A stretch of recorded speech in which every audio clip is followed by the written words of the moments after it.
Je pensais à comment, dans ma vie, les relations m'ont aidé en ce qui concerne la croissance spirituelle. Je l'ai vécu récemment. Alex est venu me rendre visite. J'ai eu le Covid il y a 8 semaines. Il y a 9 semaines maintenant, j'ai été hospitalisée avec un cas très grave de pneumonie. Et c'était un peu délicat les premiers jours où j'étais à l'hôpital. Et bien sûr, vous êtes complètement isolé dans le service Covid. Et donc, Alex est entré en tant que pasteur, mais il ne vous permet pas d'avoir de visiteurs. En fait, j'avais un gars, un infirmier en combinaison complète contre les matières dangereuses, et il est entré dans ma chambre au milieu de la nuit. Je pensais que c'était une vision au début. Il était comme... Puis-je vous aider? J'étais comme, non, ne me touche pas, tu vas me tuer! Parce qu'il avait ses gros doigts dans son costume.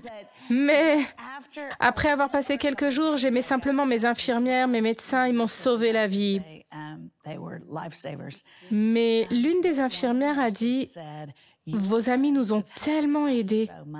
Parce que j'ai des amis de longue date à Nashville. Et même s'ils ne pouvaient pas rentrer dans l'unité Covid, ils étaient juste, je veux dire, ils étaient à fond. Ils étaient en bas, ils soudoyaient les infirmières afin de m'apporter des notes, des friandises. Je veux dire, ils ont énormément aidé. En fait, après y avoir passé une semaine, par la grâce de Dieu, j'ai récupéré mes poumons, je pouvais respirer. Quand on a quitté l'hôpital, il pleuvait à verse. J'avais une amie debout devant, dans l'herbe, à l'extérieur de l'hôpital, en levant simplement les mains. Elle avait découvert que je pouvais rentrer et elle était comme, je m'en fiche si j'ai une tempête. Je vais témoigner que Dieu lui a donné le souffle. Mais cette infirmière a dit, Lisa, on n'a pas beaucoup de relations ici parce qu'on est tellement isolés dans le service Covid. Et elle a dit, le fait que vous ayez une communauté, ils étaient si persistants en s'assurant que l'on s'occupe de vous, en s'assurant que vous saviez qu'ils étaient là. Et j'ai dit, vous savez, par la grâce de Dieu, j'ai des gens qui...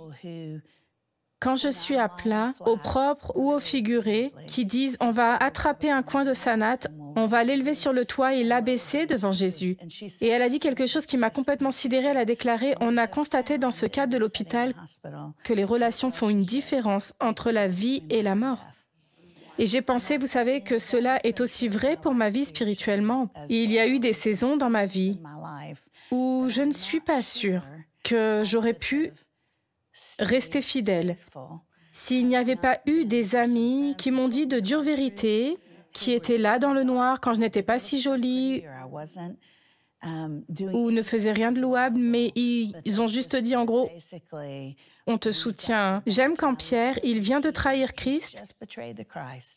Il est confus au début de Jean 21 et il dit « Je vais à la pêche » quelques jours après sa trahison. Et il y a ce petit fragment de verset, je me dis, on pourrait prêcher là-dessus pendant des mois. Il est dit que les 10 autres, ils avaient perdu Judas à ce moment-là, mais les 10 autres ont dit « Nous irons avec toi ».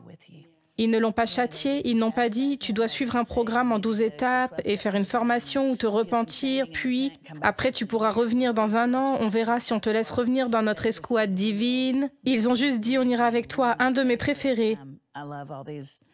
J'aime tous ces théologiens récemment décédés, j'ai le béguin platonique pour ces gars.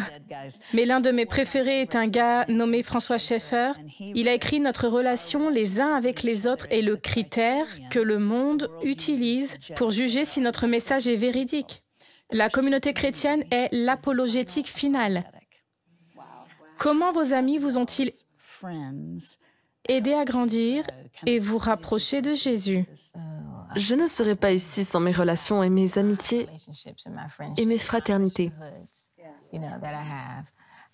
Ce sont eux qui m'ont dit la vérité. Ce sont eux qui sont intervenus dans mes embrouilles et m'ont dit « On va peut-être agiter un doigt et dire « Tu le loupes complètement, tu dois prier à ce sujet et travailler là-dessus. » Mais en même temps, ce sont les mêmes personnes qui, quand il était temps pour moi de quitter la ferme où je vivais depuis 20 ans ou plus à l'époque, et emballer toutes mes affaires parce que je traversais un changement de statut matrimonial. Et mon cœur était tellement à son plus bas, et je me disais, Dieu, je t'ai servi. J'ai voyagé en ton nom. J'ai écrit des chansons à propos de toi. Et je n'ai jamais menti. J'ai dit la vérité sur qui tu es. Mais me voici maintenant. Et je suis une mère célibataire. Qu'est-ce que je dis? Qu'est-ce que je fais? Et je ne me sentais pas si... Tada! Je n'avais pas l'impression d'être ancrée, mais ces mêmes amis étaient là. à emballer mes ordures, mes affaires et à nettoyer mon grenier et à mettre des trucs dans des boîtes, des étiquettes. Et là, je suis assise par terre au bout d'un moment, étant juste submergée par une vingtaine d'années de trucs que je ne sais pas quoi faire. Ils sont comme, on est là. Ce sont les mêmes qui ont prié pour moi, qui m'ont aidé, qui sont venus et se sont assis dans la cuisine et juste passé du temps. Et donc, je ne serais pas ici aujourd'hui sans de vraies relations, sans seulement un pseudo. Combien d'amis as-tu sur les réseaux sociaux? Et j'aime des amis là-dessus. Vous voyez ce que je veux dire? Mais pour moi, les vrais amis sont ceux qui viendront effectivement à être là pour toi, tangibles. Ceux, en réalité, comme tu l'as dit tout à l'heure, qui porteront la natte et t'emmèneront à Jésus et diront « Voici ta fille, je viens avec elle ». Et pour le moment, elle n'a que des sanglots. Elle est Anna en ce moment. Elle n'a pas de mots articulés, elle n'a pas de belles chansons, mais elle a des larmes. Est-ce que tu peux la soulager de ses larmes? Peux-tu comprendre son cœur? Et ils ont été si diligents à le faire avec moi et pour moi. Et je remercie le Seigneur. N'aimez-vous pas ces amis qui ne détournent pas le regard quand on pleure, mais se penchent vers nous? Je veux dire, ce sont de vrais amis.